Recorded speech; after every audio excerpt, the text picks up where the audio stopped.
Hey everyone, what's going on? Dr. Stephen Freiberg here, aka the Dad Anesthesiologist. It's been a long couple of days, been some hard work, and it's busy with what's going on out there in the media as well. And sometimes it's just so much information coming out, and whether it's misinformation or correct information, sometimes who even knows at this point, right? But it's certainly a lot of information. And I've been getting a fair number of questions from family and friends about what should we be doing about this mask business, right? So I will give you my take that I think is reasonably well backed by science, and hopefully maybe just a little bit by common sense to hopefully answer some of your questions about masks.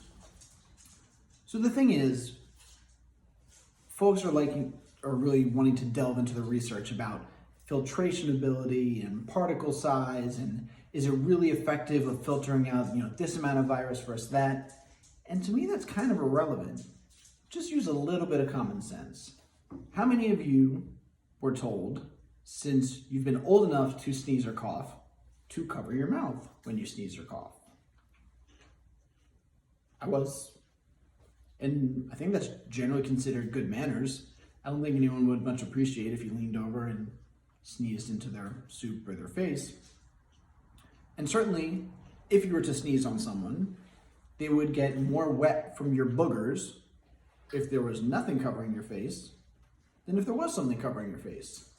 So, I don't really understand the big confusion. And it doesn't really matter if you're wearing something like this, or if you're wearing something like this, which is a basic N95, or even if you're using something homemade with which to cover up your face. If you sneeze into this, or any of these, less stuff is going to spread than if you were not covered. Now, remember, the point of wearing a mask is really to protect everyone else. And if everyone has a little bit more sense of community and thinks about the greater good and wears a mask, the virus, the spread and the transmission will be less if no one can spread it to one another. Now, is a mask foolproof in terms of protecting you from the virus if other people were to have it? No. And that's the reason that social distancing is so important. So, it should not lure you into a false sense of security to wear something like this, or even something a little bit more stylish and cute, and go to a crowded bar for happy hour. That will not protect you from COVID, corona, or probably much of anything else. But if there's an essential activity, such as going to the grocery store, that you need to do, I think it certainly makes sense that less stuff will get on you and into your mouth and nose if there's this than if there's not. So that illustrates that social distancing remains a critical component of all of this, and that common sense should suggest that there's value to wearing a mask or face covering.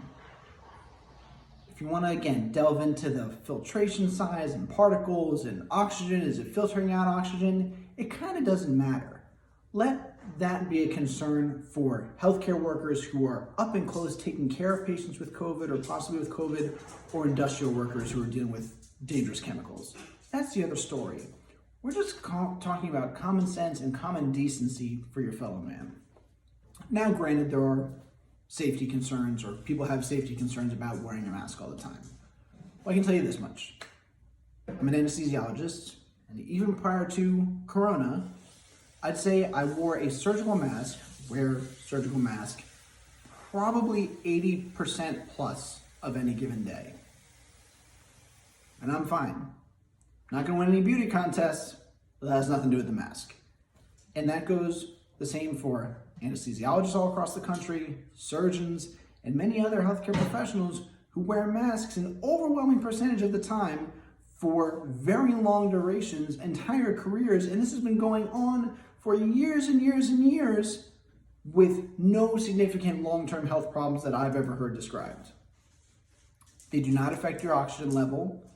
Oxygen level is a result of how much oxygen is in the air and how your lungs are able to utilize it. Something like this is completely unable to affect the amount of oxygen that's in the air. The same effectively goes for CO2. People are worried that you're giving yourself toxins and carbon dioxide. You're not, because the majority of these masks allow and are not good enough at filtering to prevent CO2 from escaping. And it just doesn't work like that.